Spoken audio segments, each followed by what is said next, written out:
What's good, y'all? Elvis here. Been a minute since my last video. I'm kind of indifferent about this YouTube shit. The thing I love about YouTube is I get to share my journey in whatever way I want to do it. And over time, I've had to relearn that just because people have done it a certain way does not mean I have to do it the same way. It's not even just YouTube. That goes for everything, especially my barber career. My entire life, my entire career, people were trying to tell me my approach was wrong just because it was different. Now, in retrospect, I realize most of the differences people had with my approach to things wasn't so much that I was doing anything wrong. It was really that I'm just too different for their comfort. And that's one of those things that just comes with being a neurodivergent individual. My brain is not wired the same way. So even if me and you are doing the same thing in a similar manner, it's for very different reasons. When I was younger, I thought growing up was going out into the world and learning more about that. I'm realizing now that's not growing up. Growing up is growing your knowledge of self internally. Knowing the world inside yourself better, not knowing the world outside of you better. And the more you understand yourself, the more you understand the world. That goes to the point of this video. Like, my life as a neurodivergent barber has been kind of all over the place. First picked up clippers middle school. It was just something I loved to do. I didn't even advertise to people. I mean, keep in mind, I wasn't advertising, so I wasn't getting that many reps in, so I wasn't that good. You know what I'm saying? But it was something that I had artistic love for, as well as years later, I realized that it's a stim for me. Like, cutting hair it really helps me get certain kind of energy off. When I first decided I wanted to cut hair seriously, that was something I had to grow past. Because in the service industry, it's about service. You know what I'm saying? It doesn't matter how much I love what I'm doing if it's not what you love, and this is commission work I'm doing for you. So I thought being neurodivergent, or I guess specifically autistic, ADHD, like, I'm a person that be all over the place. Like, I dropped out of college twice. I went to college for chemical engineering, went 3/4 of my way through the degree, dropped out to go to barber school, went back to college when I was still in barber school, finished barber school, then dropped out of college again when COVID happened. I'm realizing that's just a microcosm of what my life has been like forever. People can't tell me why to care about something. If I don't figure it out for myself, nigga, I don't give a fuck. And that's something that's really been blessing me, as far as, like, it helps me direct my creative passions, as well as, like, listen to my intuition. Every human comes to the world with a certain amount of intuitive knowledge. Intuition is the knowledge that we don't have the language to describe. When somebody says something that resonates with you, you have to have known it originally or made your own observations for it even to connect to your experience. So when someone says something that you understood intuitively, it's almost like you remembered because you already knew that. And I'm realizing that with, like, let's say being neurodivergent, I'm not a person that can buy the programming most people are giving me, because I filter everything through my own processing system always. And because I have my own lens, like, I might go off on a tangent in a bunch of different ways that other people just don't understand the relevance of. But for me, I see the grander picture of how all this stuff connects. I thought that being neurodivergent was really going to hurt my barbering career, because when I first started cutting hair, I was not a people person. I didn't like being around people. I was cutting people's hair, just a few people that, you know, trusted me to cut their hair, but it was a short conversation. It was kind of an awkward interaction, but they left with a semi-decent haircut. So I've had a business built off of that at first. Just being a neurodivergent person who has built up my ability to mask in any given situation. The better I became at masking, the less reason I saw to mask. Because when you're interacting with people and they have a love or association with your mask, that has little to do with you. If you build up a life or an environment of people loving your mask, they don't care for the person that's underneath that. Like, and I'm someone who's very sensitive to the feeling of, like, being inauthentic. Like, I can't lie about shit. I either will tell you what I 100% believe the truth is, or I just will not say anything. I personally, it's very hard for me to be a mixologist with the truth for a lot of people. Like, if you're talking to somebody with a certain level of awareness, you got to come to where their level is. But most people, let's say their awareness is up here. They can perceive certain things, but they're in a place where they're only willing to deal with shit up to here. You know what I'm saying? So it's like, it don't matter if they can pick up on the things that I'm saying, if they're not things that they want to deal with or even acknowledge. And being a person who is a whistleblower about something, or calling out the elephant in the room around people who want to ignore that, you're going to feel like an antagonist to them. That's just part of the human game. Like, nobody is really interacting with the full authentic version of anybody, because we're all in process of building that for ourselves. And even if I can communicate truth to somebody, they're going to hear the truth that they want to hear or the truth that they can process. So I learned very quickly, especially dealing with neurotypical people, like, they don't really want to know how the sausage is made. Most people don't generally. You know what I'm saying? Most people, neurodivergent otherwise. But I've realized that the harder it is for you to buy into the overall group propaganda, the harder it is to fit in with people. But it should be hard to fit in with people that aren't your people. I went through so many different seasons of finding who I thought my people were, but my people changed as I changed. At first, I thought my people were really STEM-minded people or people I was in engineering classes with. And then I started branching out with barbering and getting more into arts and business and things like that. And I'm starting to think like, oh, well, I get along better with people that are more in this realm. But realistically, anybody who's around me, if there's a mutual desire to connect with each other, whatever level it is, it will happen. There's many people that I might cut their hair two times a year. But whenever they sit down, it's a high energy interaction. You know what I'm saying? I feel like I'm really hanging with my bro, like, and then I'm cutting hair and I got paid. Cool. But also there's other people that might come almost weekly, but they don't really want to have that much of a conversation. They just want to have a haircut. And that's fine. But over time, I realized that you can only retain the clientele that is on your level, and not on your level that's all like, oh, I'm above somebody's level, but in the sense of, if y'all, like somebody who is like a little confident in themselves. They're not really insecure, but they're just a little confident about themselves. I don't know how well they get along with somebody who's insanely Kanye West level confident, because that difference in confidence, this person's gonna feel. You know what I'm saying? They're going to feel relatively more insecure being around somebody like that.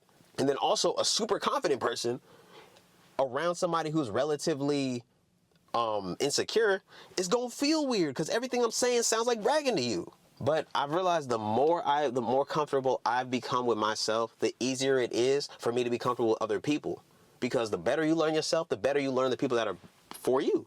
And now really leaning into that and being the kind of person that says the weird thing got me so many clients that are also like me.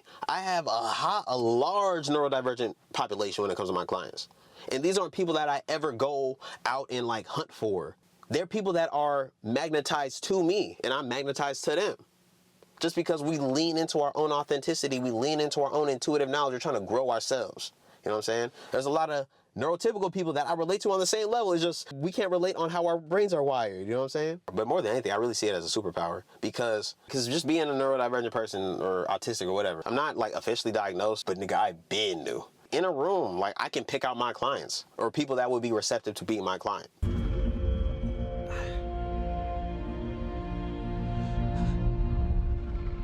I thought I was the only one. You're like me. I don't want to be.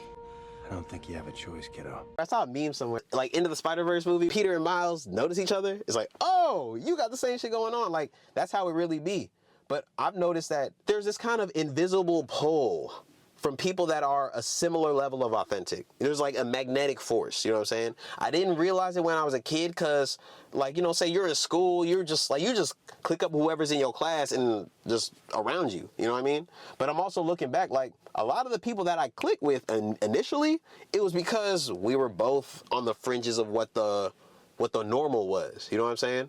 And now after years of really just leaning into those kinds of people and having, shoot, I don't even know how many different kinds of human interaction over the course of almost 10 years of cutting hair through a neurodivergent lens, I'm like, dang, bro, like all these patterns are super apparent. If I go to an event, I can walk in a room and like, they be my client, they be my client, they be my client. Not necessarily they pay my price, because my price is not average price, but it's like, that's somebody who would value an interaction with me and vice versa. I think that's my biggest superpower as a barber, for real, because if you can get one client, you can get 10. If you can get 10, you can get 100. But the quality of client is everything. If you're surrounding yourself with a group of people who you have to water down your authenticity, that might feel worth it in the short term for some bread, but that's something you do every day. And I've realized how you do one thing is how you do everything. If you suppress yourself in one area, it's easier to suppress yourself in somewhere else. If you build discipline and resilience in one area, it's easy to build that in an adjacent area. It kind of really showed me the importance of, like, I don't want to say being consistent or I guess congruent, being congruent, because now I'm like, I guess I'm what you call a highly sensitive person. Like I pick up on vibes through a wall. Like sometimes it gets weird. Being a neurodivergent person in a barbershop environment, there's all kinds of energies, all kinds of mindsets, you know what I mean? And a lot of people got shit going on. And they might make it your problem. They might just have their problem and their energy is radiating outwards. And now you have the choice of, you know, comforting them or kind of letting them burn themselves out over it. You know what I mean? It's made me have to be a lot more selective of how my time and energy is spent and where my attention goes for real.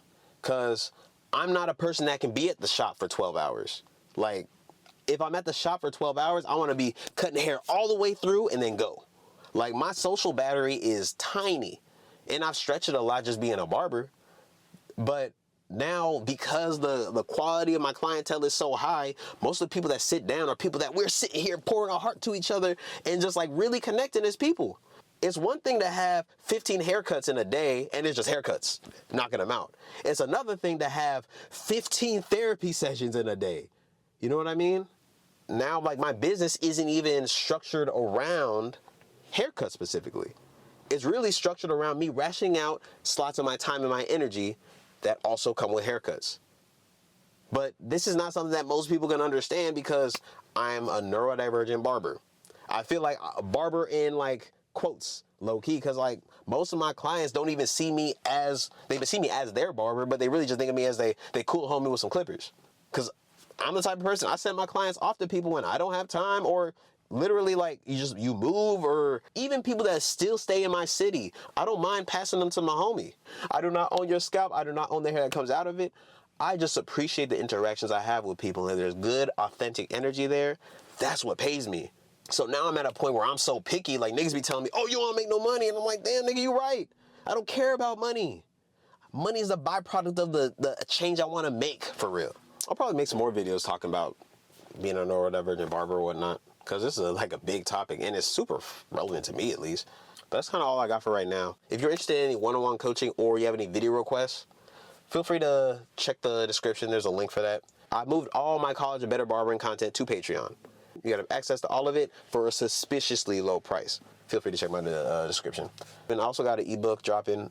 The working title is like something like, I don't know, The Cuts by Elvis Guide to Better Barbering. But I gotta finish that. I'm at the end stages of that, but I realized just being a neurodivergent person, my mind is all over the fucking place. Like, it's hard for me to like make a demand of myself and lock into something if like the grander goal does not give me some kind of dopamine. Now, it's weird for me to market cutting hair because like I low-key want to cut less hair. You know what I'm saying? I really want to have more interactions with people. So I'm thinking like, I guess I just want to be a coach. For real, like I'd rather talk to somebody, connect to them, give some quality value than to put a haircut on somebody.